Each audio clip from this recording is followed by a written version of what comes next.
teaser. This is Doomcast number 52. What?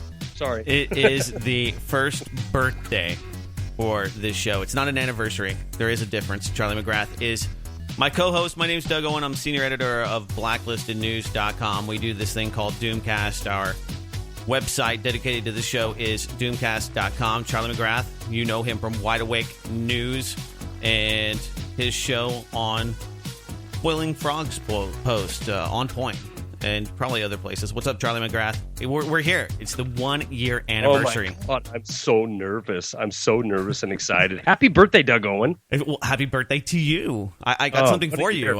Here, I put this together for you. And of course, Doom Nation. Happy birthday to all of you out there that have stuck with us. That's crazy. 52 consecutive weeks that we've had, that we put out Doomcast. Now, as Doug mentioned, you might know me from WideAwakeNews.com or my YouTube channel over on Rinse. And I just finished a program on Rinse. Love Jeff Rinse. Love Rinse Radio. And producer Craig. I love his hair. Producer Craig's hair? Or no, Jeff Rense's hair? Jeff Rense's hair. Yeah, he's got the old dude. I don't know if it's like that anymore. You know, it's hard to get images of him or a video of him that's in this decade, to be honest with you. Yeah. So I don't know if it's still like that, but it is magnificently poofy, the pictures that you can find of him. But I was just talking to him tonight. I had Craig on. Craig, Producer 33. Craig was my guest tonight. And I was telling him that, wow, this is really... I know it's just, you know, it's another episode of Doomcast. It's going to last an hour, and you're either going to be entertained and learn something a little bit, or you're not. Hopefully you just had a little bit of fun. But for me, it really has been, honestly, Doug, you know what? It has been the hour a week, hour and a half a week that I look forward to. I get to unload. I get to laugh a little bit with you. You and I have this chemistry going where we bust on each other. We laugh a little bit, and we have a good time, and it's really, really hard for me to believe that it's been a whole year already since we started this endeavor. And I was thinking of this question today that I had for you, because initially, when Doug and I had conversed for at least a year and a half, 2 years prior to the launch of Doomcast, before we did it. We kept setting, you know, we'll do this in the future. We should do this. We should do something where we just kind of, you and I, joke around. And we just kept putting it off until finally said, the hell with it. We're going to do it. We're going to pull the trigger, and we're just going to, bam, we're going to launch this sucker. And whatever happens, happens. And but my question to you, Doug Owen, is, and honest to God, you can make fun of me if you want to, but I couldn't remember from the get-go, it's been weekly, right? Because originally, I know that I said to you, well, maybe we could do this, you know, once a month or twice a month. And you slapped me down in quick fashion and said, oh, no, we got to be at least once a week. Now, so this being the 52nd episode, we've done this every single week, right? We've not started out by trying to do it bi-weekly. No, we were going to do it once a month and see how it went. And it went well.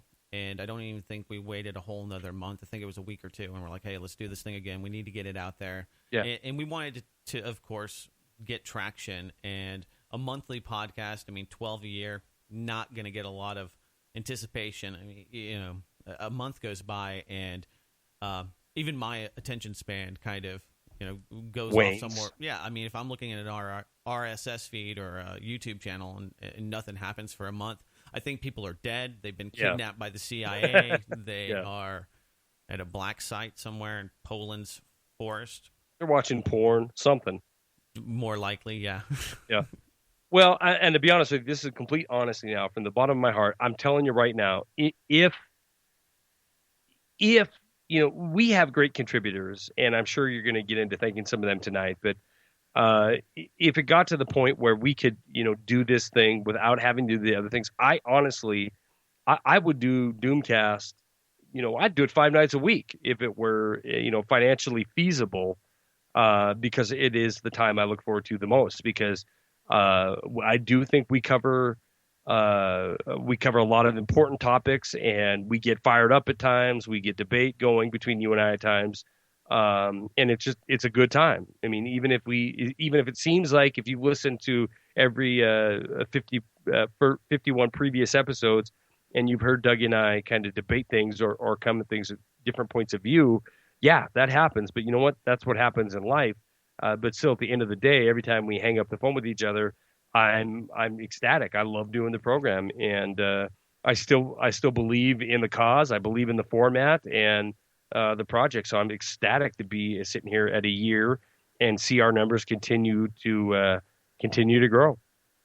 Yeah, absolutely. Yeah, it's been a great year. I think most of the metrics, most of the hallmarks, we hit those. I would like to see triple the listeners, and Sure. I'm never really content. I think that this program, in this format, could reach hundreds of thousands of people monthly easily.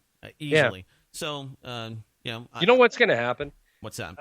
Here's what's going to happen. I honestly believe this, that it's going to hit a point as, and here's what I'm basing it off of.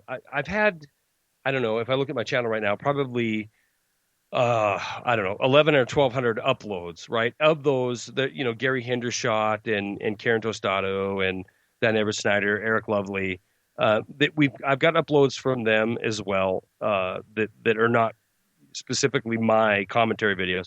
So of the 1,200, let's say conservatively 700 of them are my commentary videos. It's amazing to me which ones pick to go viral, and when they do, there's no rhyme or reason to it. And I truly believe that Doomcast, although we've been continuing to grow nicely, and we have a very, very consistent base, I think there will come a point where it just really takes off, and neither one of us, who are kind of numbers freaks when it comes to watching what's happening with the program, will really be able to explain why. But when it does take off, it's gonna when we start to see it's going to be like an Ebola pandemic. That's what it's going to be like.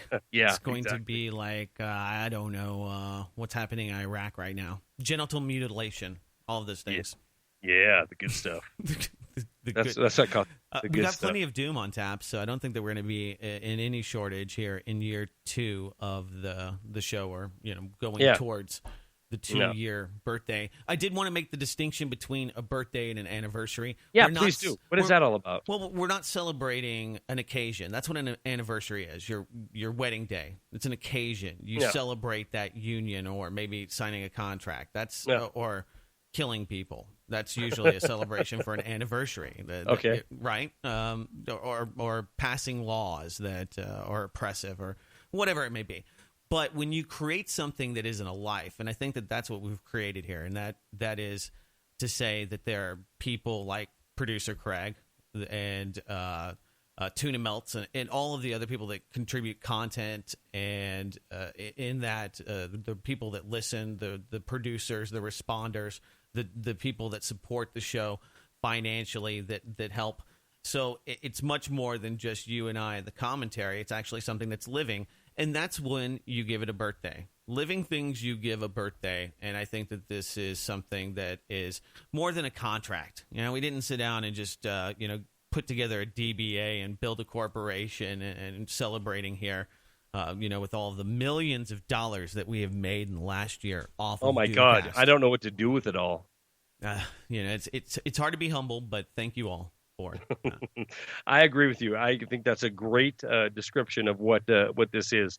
We left the womb, we traveled down the slimy birth canal, Yes. and we emerged in a moist environment, and here we are 1 year later, starting to goo goo and gaga. But This is a horrible analogy. Horrible. well, I love it. I'm thinking of the whole birth process here, which is another thing that's happened. You took it way too far. Well, that's all right. That's all right. It's 52. I can do whatever I want. I got permission from the boss on 52 to do whatever I want to do, so I'm running with it. But I want to say this too. Within this year, I bought a lot of guns, as you know, and B, we have a new addition to the Doomer world, and that's your little boy. So, and we don't give out names here, but that's your little boy. We'll call him Baby Doomer.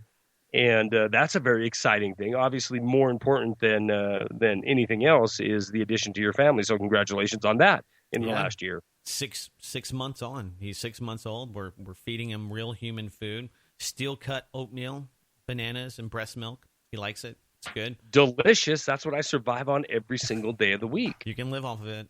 He's doing pretty well with it and really satisfied. You can tell he's like, oh, yeah, I've been waiting for food. I've been waiting.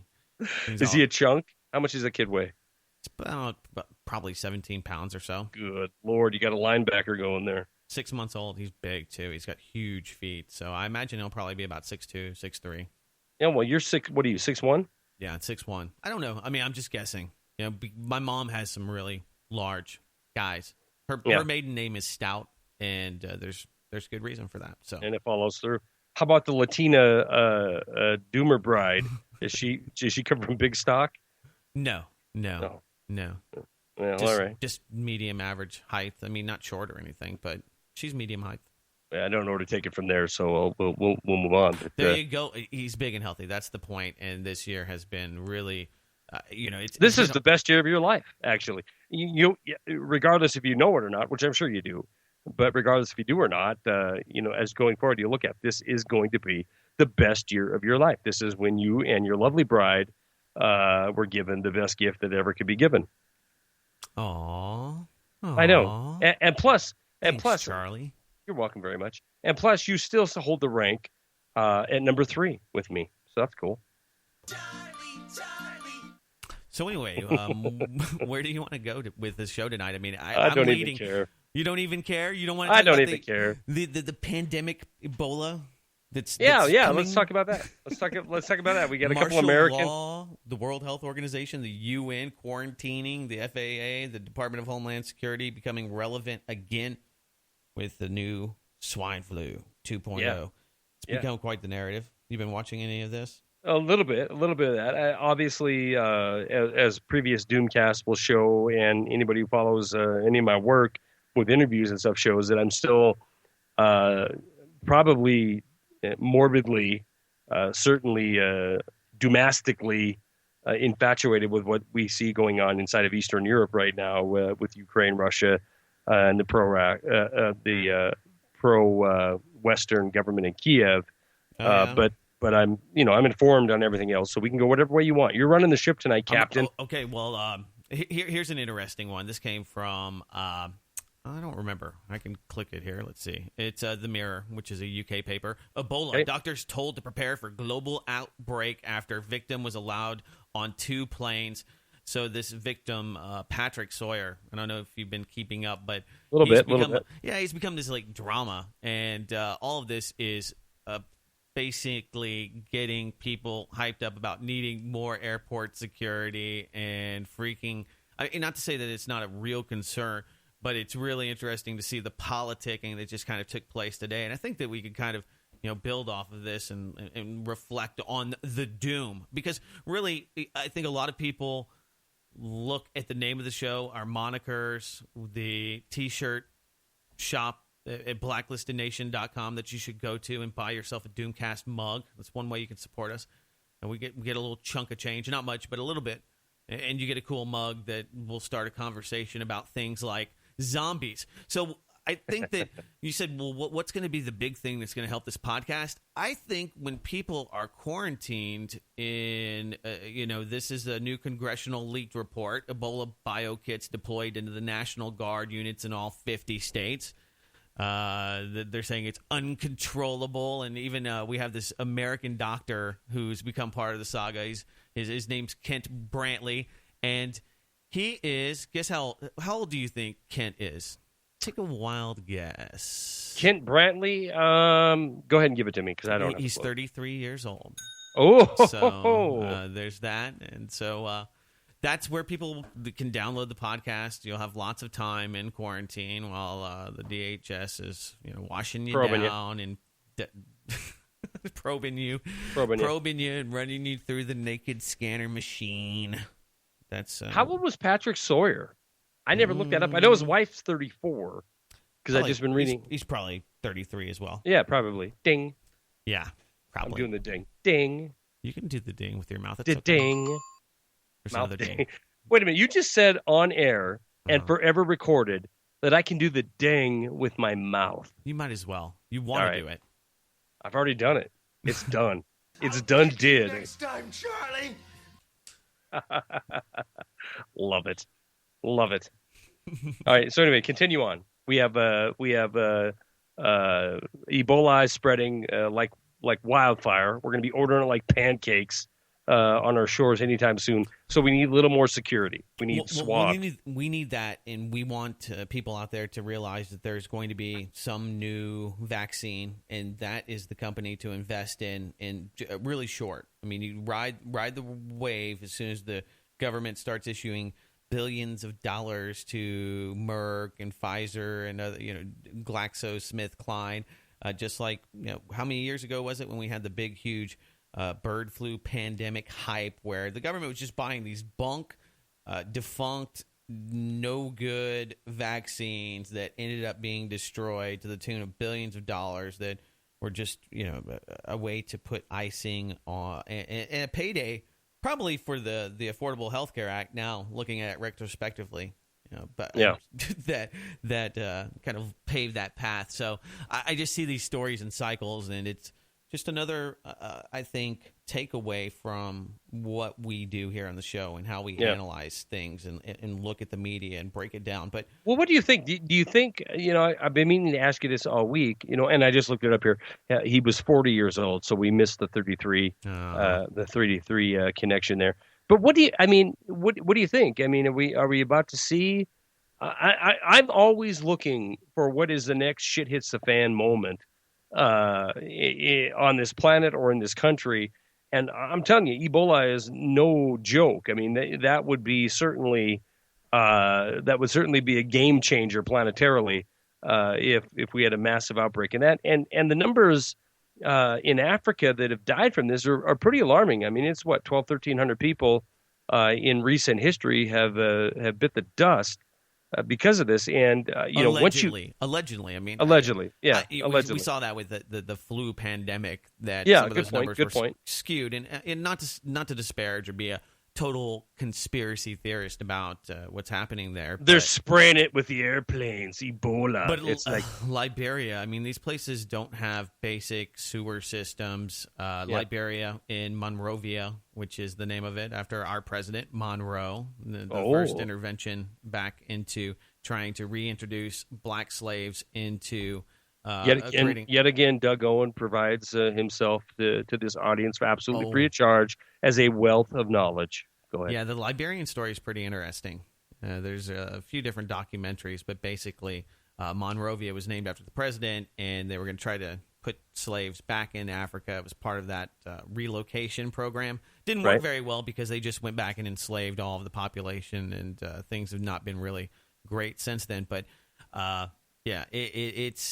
it's one of those places where you can have something like that fester, where you have super bugs, and something like that can be naturally introduced. I'm not a viral. How do you say it? Virologist. I'm not a virologist, but basic sanitation really does provide. Where is the origin of Ebola? Do you know? I don't know. I'm not trying to put you on the spot here. I totally do not know. If it's an engineered virus, or if it's naturally occurring in nature, or yeah, it is. Ebola is something that I think is naturally occurring, but it doesn't necessarily infect humans. It's like your body's covered. Your cell phone, your body, your bed are all covered with staph. Tons of it. Nasty. Right. I mean, just disgusting. Fecal matter all over your stuff. Oh, my God. Stop it. Everywhere. I'm going to throw up. Every time you smell a fart, you're actually taking crap particles from some other human being. Would you stop your nose. I mean, it's just the way it is. Okay? So, with that, I don't even know where to go. I need to go take a shower. Pour some Clorox in your nose. Is there fecal matter in my shower? Oh, yeah. Definitely. Oh, God. Definitely. But it doesn't make you sick, does it? You don't worry about it, not knowing that it's there. And actually, if you do the other by disinfecting everything and spraying Clorox, you actually make yourself and your environment more susceptible to. I've read that. Yeah, I've read that where the people in the office who are Germaphobes. constantly, they're bellying up to the sanitary, spritzer, hand sanitizer. Those things have that triclosine, something like that. Yeah. That was, causing infertility. And in Europe, for whatever reason, it's banned. But here in the good old United States of America, it's okay for you out there. And You're damn right. And people were addicted to that. You could get like keychains that had it, and people, I think it's kind of gone away because people have started reading these, mainstream, publications. Oh, wait a minute. I'm overdriving you. I just got a message from producer Craig. Did you see this message, Doug? No, what's up? Tell Doug, triple exclamation point, kick his volume up a bit. Dougie okay. is a little bit low on volume. Sorry, there we go. Probably better. Bam. Bam. Sound Bam. the exact same to me, but is that better? It looked low. Okay, yeah. This looks better. Yeah, now you're hard charging, as you always are. Yeah, well. So anyway, we got Sawyer. He's dead. He's got Ebola. And I know I'm saying it wrong, but I like saying Ebola. Ebola. I like to put the I on there. It's a Montana thing. Okay. Yeah, just let me run with it. Okay. And you don't? Do you think we have a pandemic underway? A zombie apocalypse? I mean, this thing, like I said, it's no joke. 91% death rate. You get it. You are going to die. Yeah, could start a zombie apocalypse. That would be good for the show. Yeah, with no zombies, though, because 91% are going to die. Zombies would be totally into Doomcast. I mean, it would really be a prophecy for them. It would be prophesizing what they are doing, what they are trying to accomplish. Let me think about that. They like brains. We got them. We're packed with brains. Packed. Power packed. Yeah. I think the folks that enjoy the zombie. Are you a fan of zombie movies? No. No, not at all? I didn't watch any of them. I mean, I know about the Living Dead and some of those TV series that people said had so much foreshadowing, propaganda, real. The Living Dead? Oh, yeah. FEMA coming in, being the saviors, the government coming in, instituting martial law, some of those other things that could happen during a zombie apocalypse that you would expect to happen. I guess I'm with you because I never subscribed or invested a bunch of time in the Living Dead. No. Am I thinking of the Living Dead or the Walking Dead? I don't know. Maybe the Walking Dead. The series. You're talking about the series that was... shows you how much I know about zombie movies. Yeah. I mean, I like, Shaun of the Dead. Ones that make me laugh. Yeah. Well, it's just there's so much of it out there, and they become a metaphor for brain dead, the politically uninformed versus the politically aware. It's like sheeple, zombie meme, and it's really fun. The prepper movement, and a lot of these weapons companies and military and tactical companies kind of used it as a way to sell products, because it's cool, it's funny, prepare for the zombie apocalypse. So it was popular for a while. There was just like so much of it. Yeah, and what a metaphor it is. I mean, if you take it to that extreme and you compare, and you're saying the zombie outbreak is the same as the outbreak of ill-informed, that's actually a pretty dang good metaphor, Doug. Doug Owen. Thank you. Appreciate that. Yeah, that was pretty good. I'm pretty impressed with that. I think I'll use it. There we go. What the hell, man? Play it all. Was that taps? No. It was just ta-da. Ta-da. Ta-da. All right, what else you got? All right, because here's the deal. I'm Ebola. I'm done with it. You're done talking with it? about Okay. it. Yeah. Well, let's talk. You wanted to talk about the Russian, Ukraine, Shanghai Cooperation Organization, BRIC block, and what's happening with that. Saw some interesting news. Moscow Stock Exchange today was halted mysteriously. Crazy, dun, dun, right? dun, Yeah. dun, dun, dun, dun.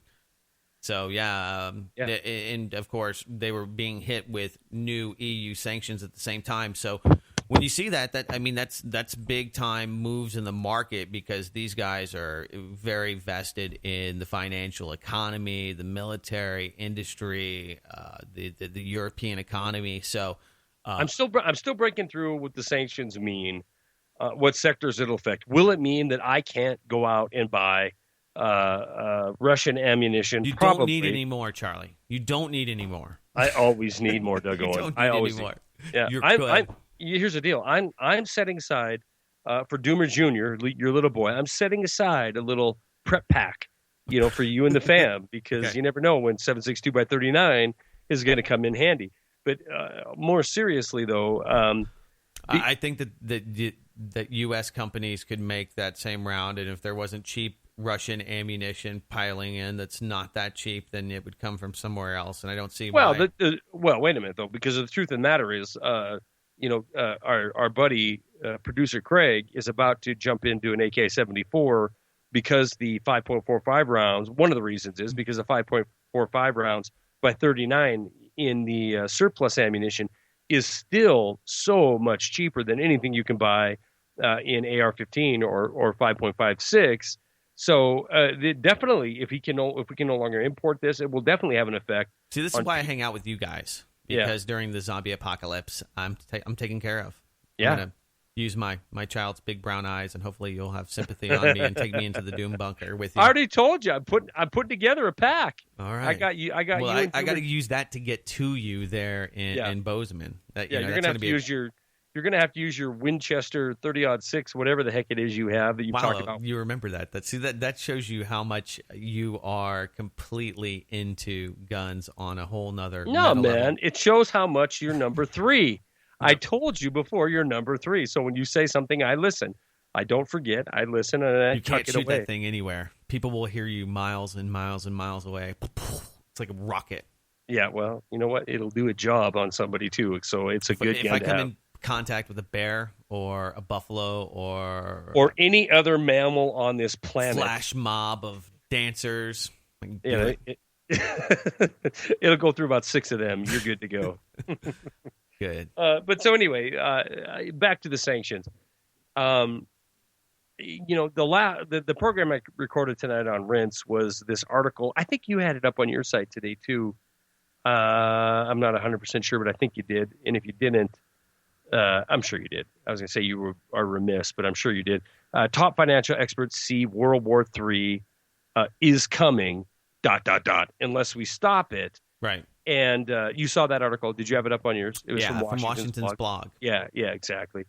And, a few takeaways. First of all, I have a job, so I have not had the time to. This drives me crazy in independent media.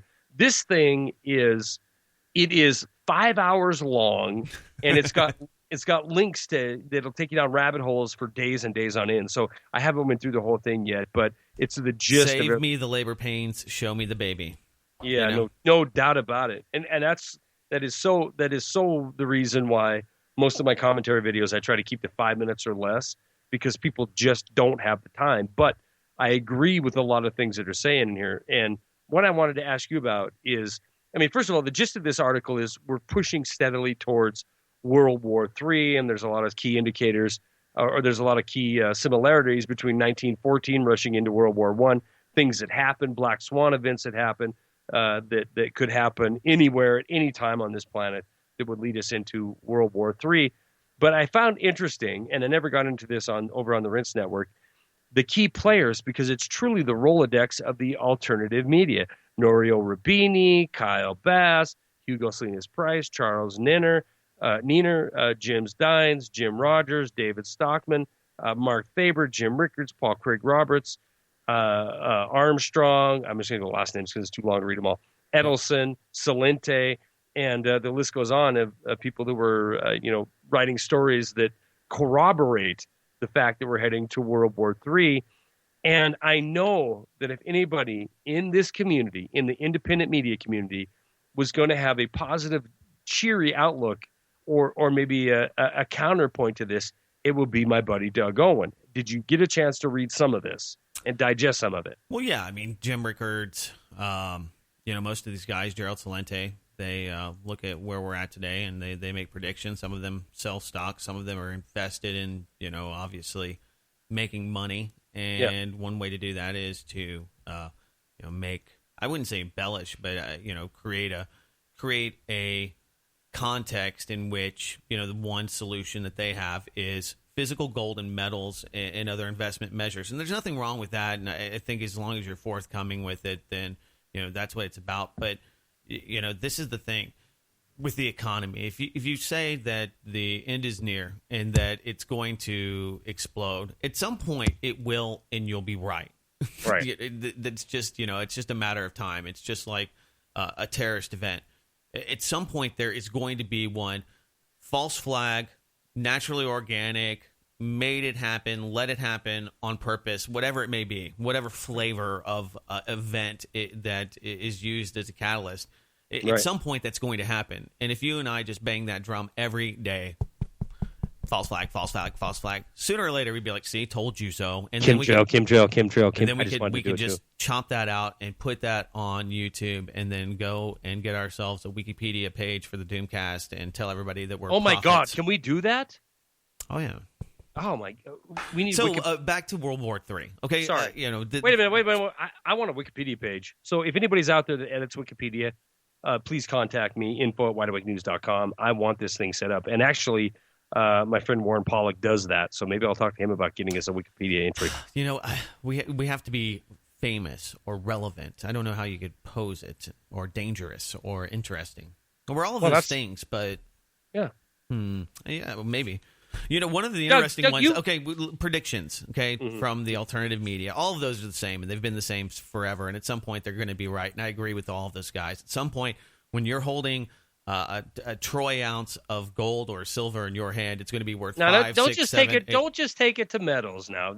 I'm saying, or anything, or a gun, or a piece of property, or anything else that is scarce and God isn't making any more of. It's going to be probably more valuable, and that's what the government's trying to do. That's what the Federal Reserve is doing right now. Is trying to create inflation with low interest rates.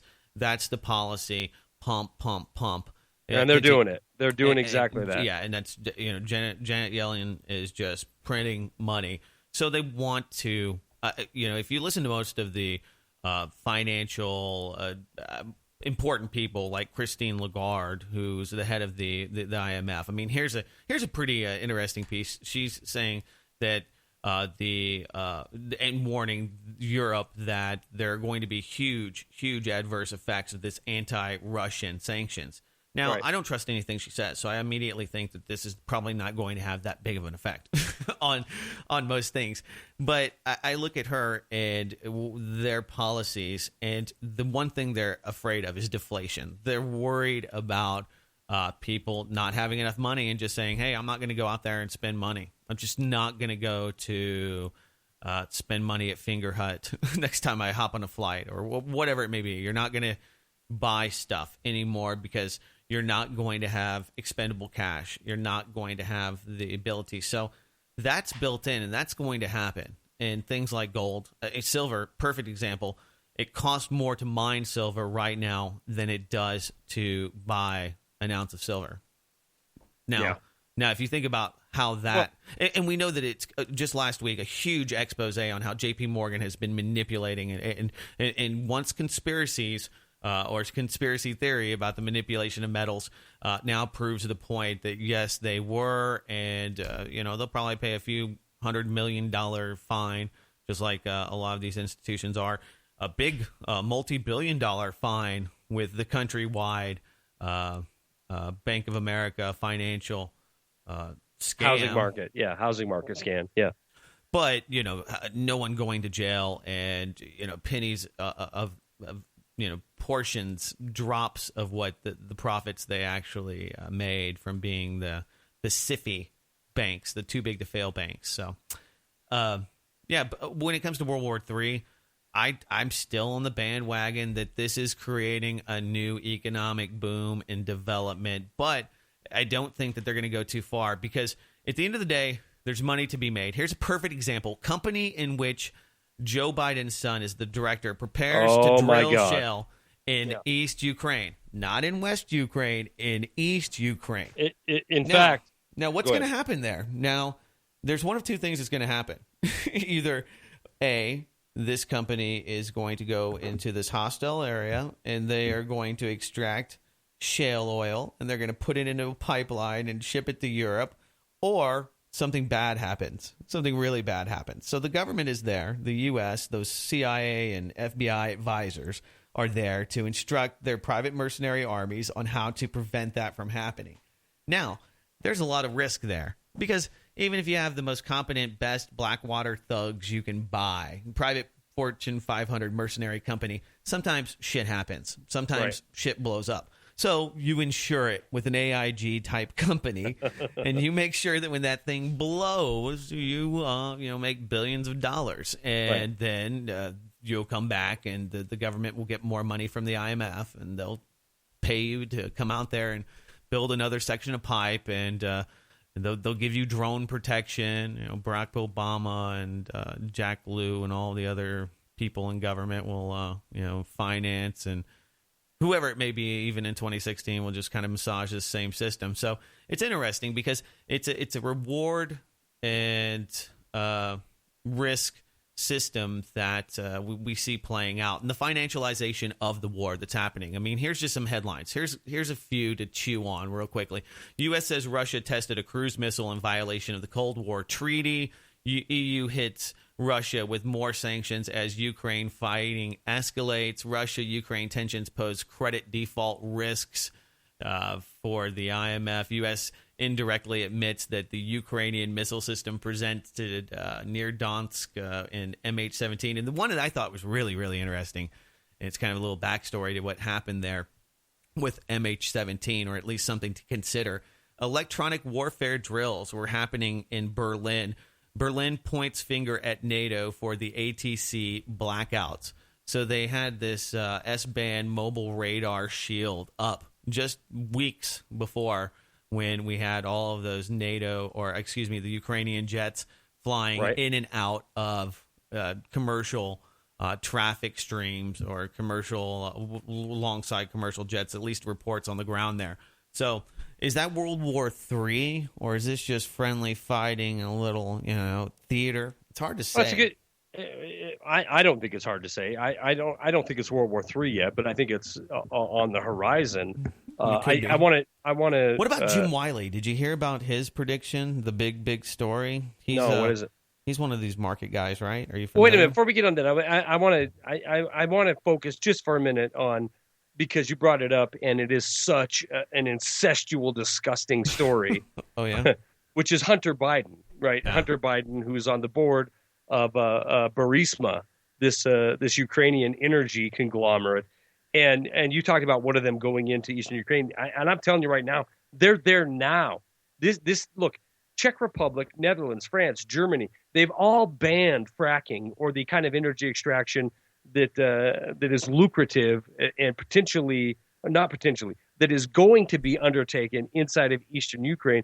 The Ukraine military right now is providing security while this Burisma has contractors in place setting up the equipment to extract this kind of energy. And Hunter Biden is sitting on this board, the vice president's son. And at the same exact time, we have the Senate coming out with full support of Senate Bill 2277, this directive to USAID to go ahead and support any kind of energy extraction from Eastern Ukraine, because it will lessen the control of the Russian Federation over Ukraine and over Western Europe. I mean, and nobody knows this crap in this country. No. Nobody knows it. They just, Putin sold them or gave them the missiles that brought down this Malaysian flight.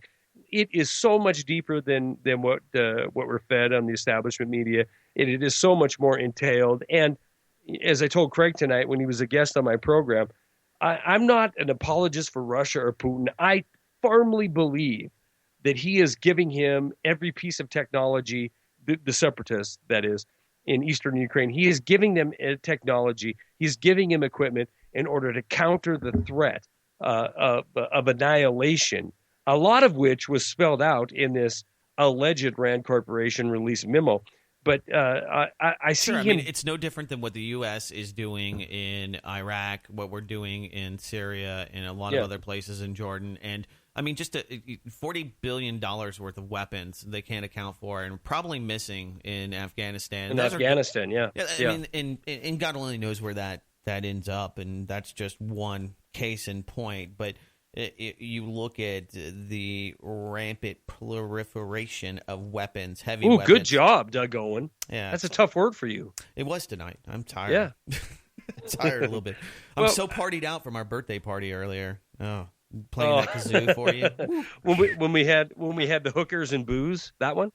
Yes. What? Yes. There goes I want to read this to you. I want to read this to you and get your take because, Doug, God bless you. I know, and I love it about you. You always look at this has been done before, and in this case, I agree with you. It has been done before. We saw this leap into World War in 1914 and World War I, and I do believe we're at a place now in the history of time that this could happen again. Unfortunately, most people's in the West, their knowledge of what's going on right now in Eastern Europe with Russia is limited to the downing of the Malaysian airliner. They don't understand the billions spent prior to that destabilizing the Ukraine government and the CIA involvement in the implementation of Poroshenko and the whole nine yards. But Craig posed a good question to me tonight, or a good theory, which is that the American people are so war weary that we can never, ever, I shouldn't say that. I'm not quoting him verbatim. Craig, I apologize if I'm butchering your take on this, that we are not ready to be brought into a world war.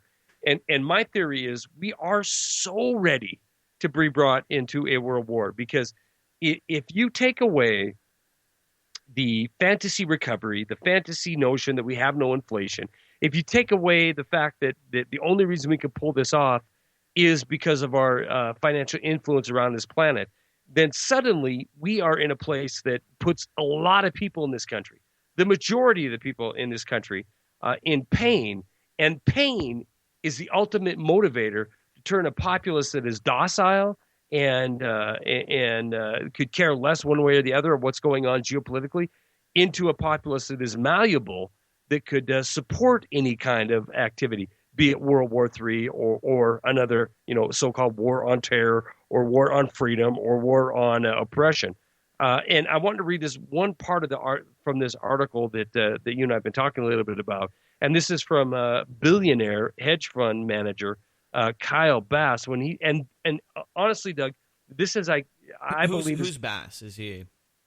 He's a hedge fund manager, multi-billionaire hedge fund manager that controls a lot of money. Okay. And I don't necessarily subscribe to everything he says, but I do. Is he like an investor, or is he actually like the head of some big company on the? No, he's an investor. He runs his own hedge fund and is in control of billions and billions of dollars. Not that I say that to give him clout, but what he writes, this one little paragraph here, I do believe is accurate. Trillions of dollars of debt will be restructured, and millions of financially prudent savers will lose large percentages of their real purchasing power at exactly the wrong time in their lives. Again, the world will not end. This is true. I don't believe the world's coming to an end, but the social fabric as we know it is going to be shaken up. And I'm paraphrasing now. And in that time in history, the American people, the people of the West, will be absolutely begging for a bad guy, be it Russia, be it China, be it whatever, to pin this on. And this is with nations like Russia, who are at the exact same time positioning themselves in the world to stop the advance of this West. And I think that is how some kind of World War III scenario could prove itself to be true in a very short amount of time. I'm talking within. And not to be rude, but I mean that's just so subjective. Yeah, I mean the social fabric is changed up in this country every 40 years. We have crises. We have all sorts of social, political, cultural, musical changes that happen all of the time. Right. You go back to the 60s under LBJ and during the Vietnam War and the engagement of the population by the U.S. military. Kent State. I mean, we've been through things that are pretty violent and riots and the like. So I don't think that it's out of the question. I think that it can happen. It has happened. I mean, if you look at Greece is a perfect example of what happens to a country, or maybe even Cyprus, where people are blindsided. The banks that they were engaged with, or for whatever reason, have been targeted, and they are wake up and they can't get their money out. I think that happens, and it's been happening in a lot of places. So maybe I think that there was this lull, the 80s, the 90s, or maybe it was just my ignorance when I was younger, not seeing all of these scandals. But if it is of epic proportion, I can't downplay that as far as the math, what has happened. But I do believe and agree with the restructuring and the debt absolvement and other systems that they'll put forward. Are people going to lose purchasing power? Every year you're losing purchasing power. Have you seen the price of beef? Go get a fajita plate. I went to a place that used to sell fajitas, fajita plate. I don't know, like I just cracks me up $13, but now it's $22 for a plate of carne, little meat. Oh, I love fajitas, man. They're one of my favorite. And in the 70s, people wouldn't even eat fajitas. Why? That's because it's a fatty strap of meat. They threw it away. They would feed it to the pigs or those usually fools. Dogs. Yeah, and then somebody said, "Hey, man, this is good stuff, and we need to sell this strap," and they did, and it became popularized. And if I was thrown on a desert same island, thing with tilapia. Okay, did you hear about tilapia 10 years ago, or fish tacos? Now it's hip to eat tilapia. Tilapia is a trash fish. Yeah, I'm not a big fan of the taste of tilapia, so I'm going to leave that aside. But I've had this discussion with friends. If I was thrown completely way off topic here, but if I was thrown on a desert island, World War III, whatever. Yeah, if fajitas, it all ends up. But if I was thrown on a desert island and I had one food that would be delivered to me for the rest of eternity until I died, the food would be a fajita because it's absolutely freaking perfect. And it would have to be a fajita with all the trimmings, right? I want my guacamole with sour cream. I want my salsa. I want my pico de gallo sauce. All of it to go with it. But that would be the absolute perfect food because it never. I don't know about you, Doug Owen, but it never ever gets old. No, I'm a big fan. I'm a big fan of the. Yeah, but I eat not often. I try not to eat the Mexican. Well, you food. can't afford it when it's $20 a plate. No. Not only that, but it's just not good for you. There's another. Fajita? There's a radio host in the same area that I live in that is a big fan of enchiladas, and you'll see what a body by enchilada will look like after a while. Well, that's if you don't do anything. If you eat an enchilada or fajita and you sit there and talk on the radio all day long and you don't get up and move a little bit, I don't care if you're eating peanut butter sandwiches, you're going to get fat. It's true. True enough. All right. So, I'm not necessarily talking about the purchasing power. I'm talking about the global stage as it is set right now. Look at how much has had to happen for Europe to come on board with any kind of United States, the sanctions that we started to try to push forward onto Russia. Look at how hard it's been, even in the wake of MH17, to get Europe on board. Now, if suddenly, and I don't think it's going to happen. I think they're playing lip service to it. But if it did happen, it would be a key indicator that the shit's about to hit the fan.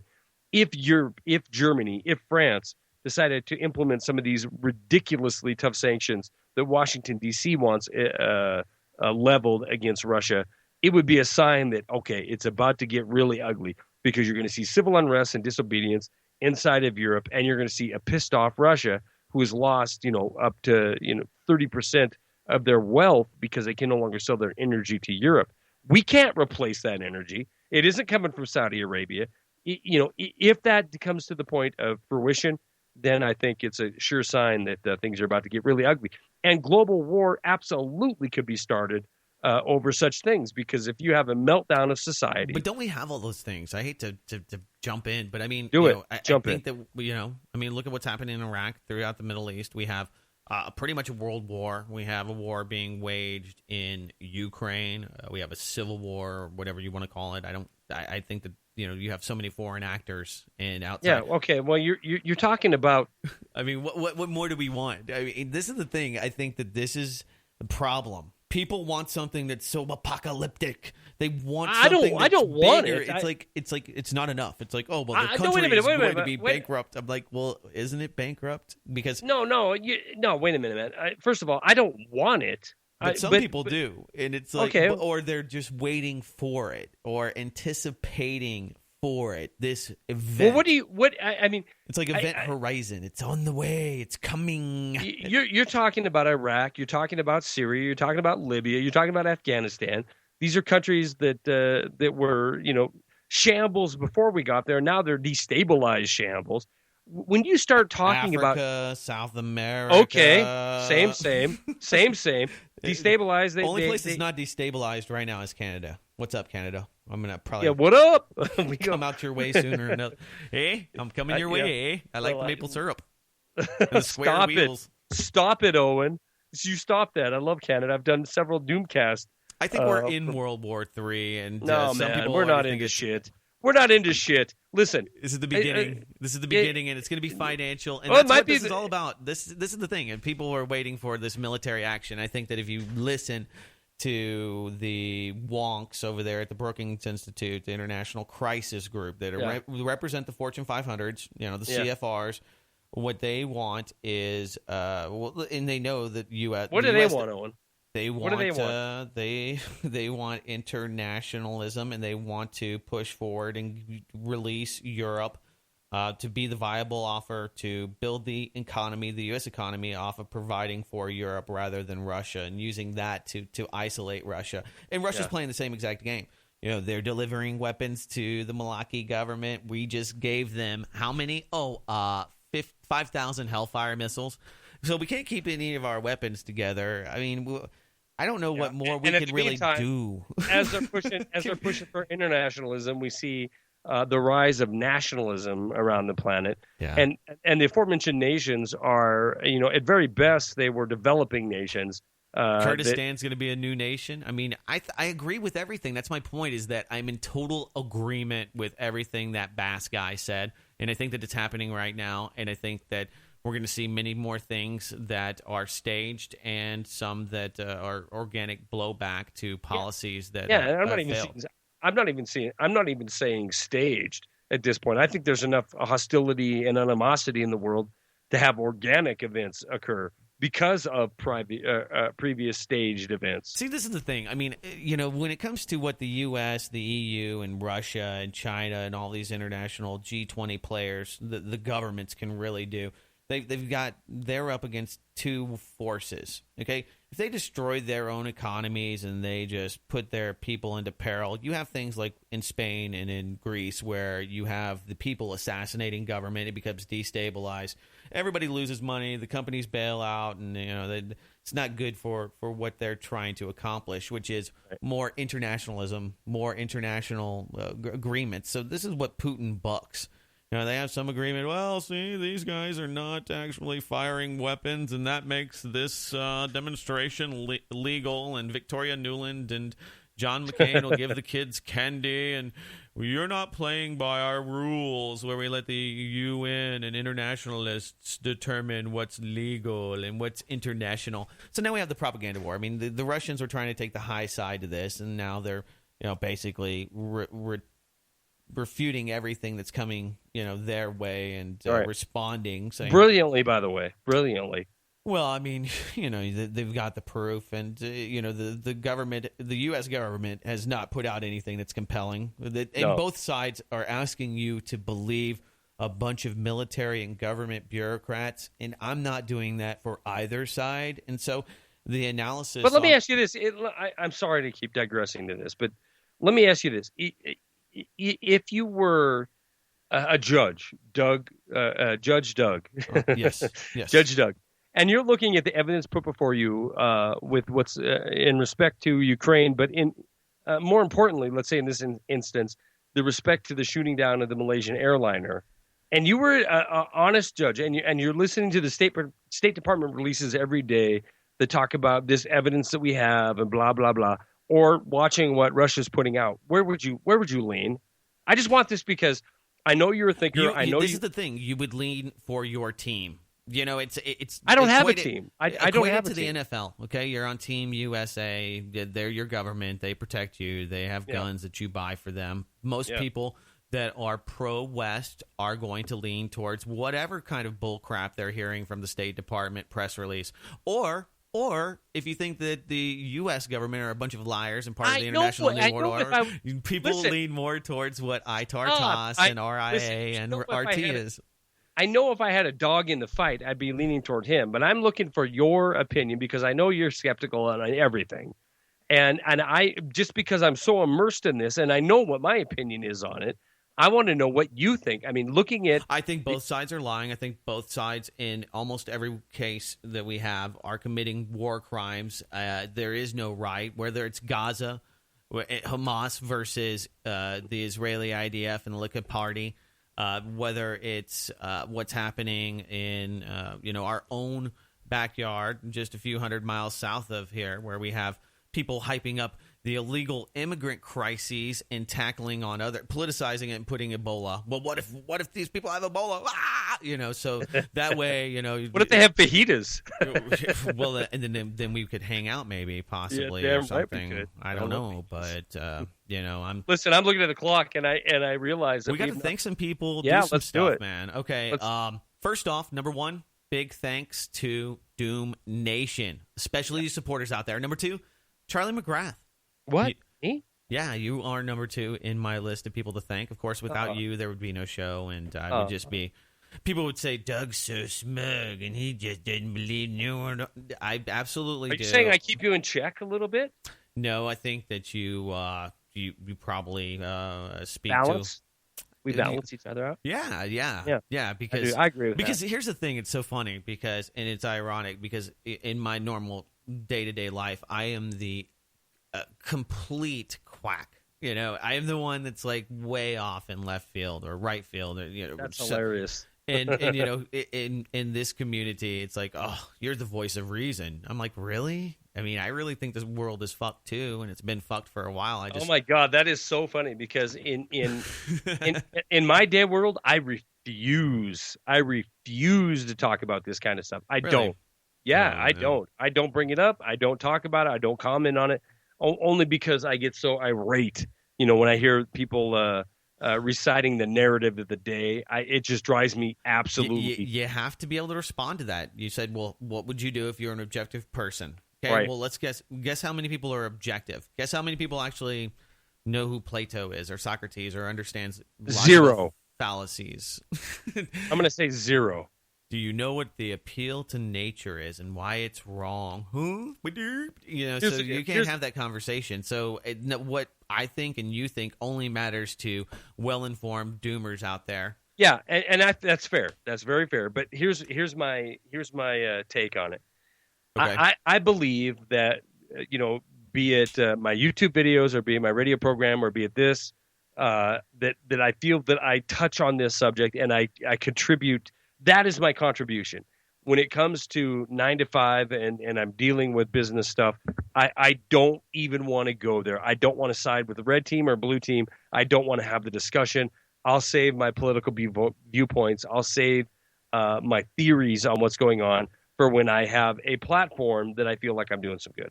Well, and to your point, or to kind of make people think about it a little differently, it doesn't really matter. If you're not going to be able to prove things to people that don't want to at least consider. If you're not willing to consider, then there's really nothing you can do. If somebody's just dug in, and so you should. If you're not willing to consider, you should be in a FEMA camp. Yeah, and this show isn't going to be relevant to you anyway. You're just going to be, oh, those guys. Yeah, screw you. If you have that point of view, screw you. You're a freaking crazy climate denying wacko right wing nutbag. Burn in hell. Burn in hell. Burn in hell. Yeah, some people would say that.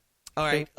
Craig Simpson, number 3, of course. Absolutely. At producer Craig 33. He helps with the great mix-ups, and if you're not checking those out and sharing them, it's a great way to give somebody. Then you're a loser.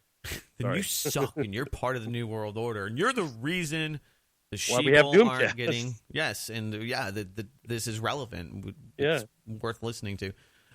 And I want to thank him also for doing the post-production and the new wrap-up show that we do from time to time. We've done one, and it was actually pretty successful, just a wrap-up. It was great, by the way. Yeah, we talked about the cloud computing, and what that is.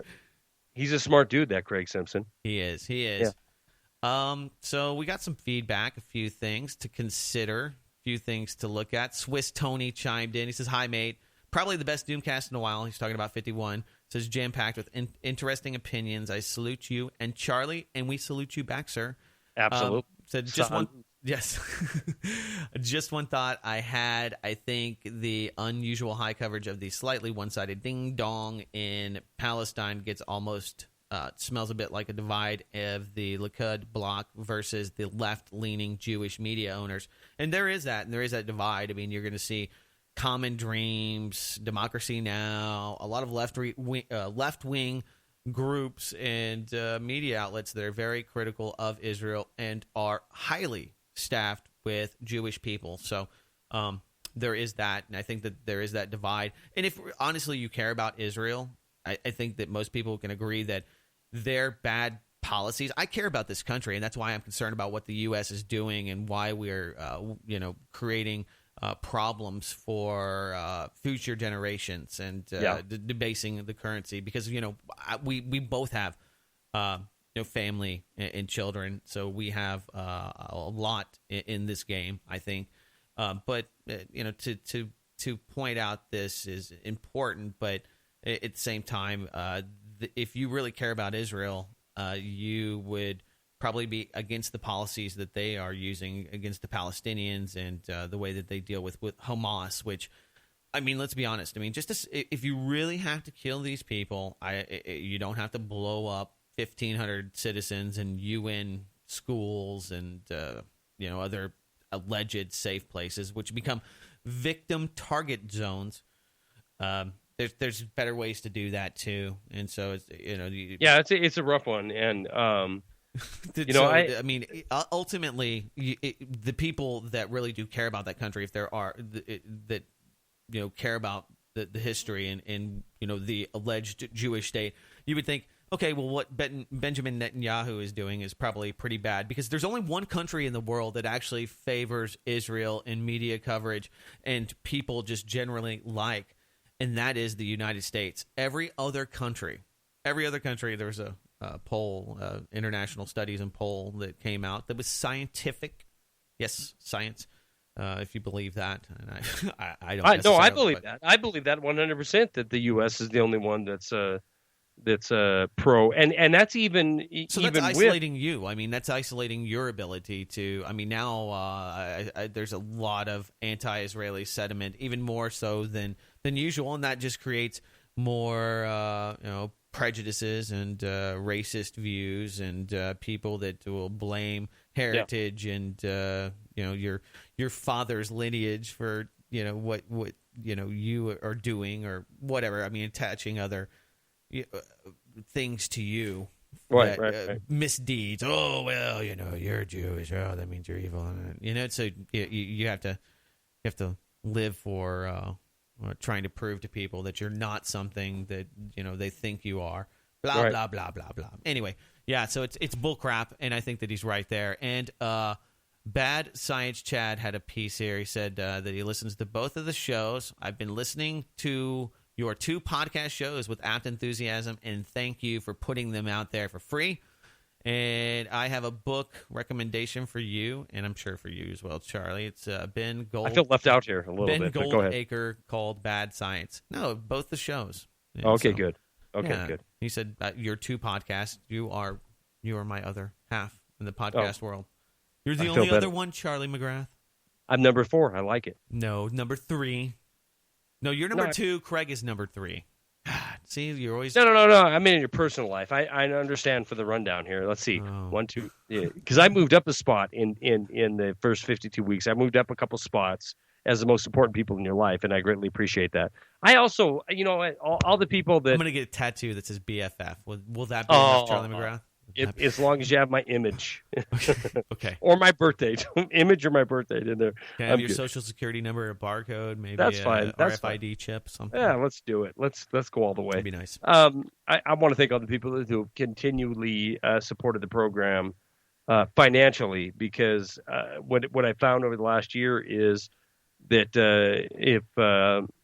if we ask for it, the people will do it. And we see people doing it consistently month after month, and that is how we are going to see Doomcast grow.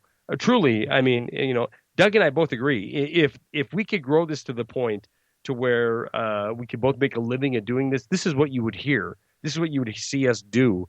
every single day because it is a passion and it's something we believe in greatly. So I want to thank all the people that have taken the time over the last year to not only listen and spread this to the people that they care about, but have seen fit to go ahead and donate, $10, $20, $100. It keeps me from working at 7-Eleven.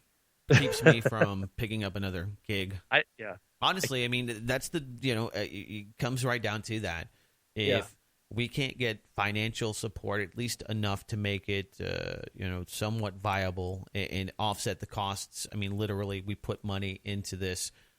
We're actually broadcasting from a new rig, which it's pretty okay. Windows 8 is horrible, but $500 laptop, boom. And it's just one of those things where it's not really a matter of can we buy it. It's a matter of we have to buy it. We have to delve in. So it's not just you out there that are financially vested. Charlie and I not only vest lots of time and effort, and Craig does as well, but just into the little nuances of the show. I mean, come on. I had to look around for Charlie clips to bug him with. Yeah, I like that one. I forgive you for stabbing me over that little disagreement we had last year. Yeah, I'm loving it. Oh, my gosh. There's stuff here, people. Telling you. And before I wrap it up, I want to say this. I absolutely thank you, Doug Owen. You are the top of my list of thanks because without you and I, you make this fun. You make it fun for me every week. I know that we don't agree on everything, and I know sometimes we'll battle on air. But it's always a good time, and it's always at the end of the day we always end up laughing, and that's what this is all about. I want to wake people up, which is my goal in life. Outside of my 9-to-5 job, that is what I spend my entire time doing. But this allows me to do that in a way that I think works for the common person in this country. If you hear this podcast, you might say, "What the hell?" on some parts, but you'll understand by the end of it that Doug and I are just ordinary people, and we're trying to do our best to enlighten our fellow Americans. So I want to thank you, number one, for making this fun, making this light, and constantly causing me to think. And of course, Craig Simpson, who without a doubt, every week is as valuable and as reliable as we have been at getting this program out. So thank you, Doug Owen. Thank you, Craig Simpson.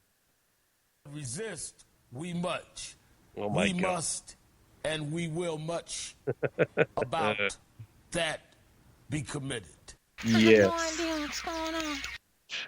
My name is Charlie McGrath.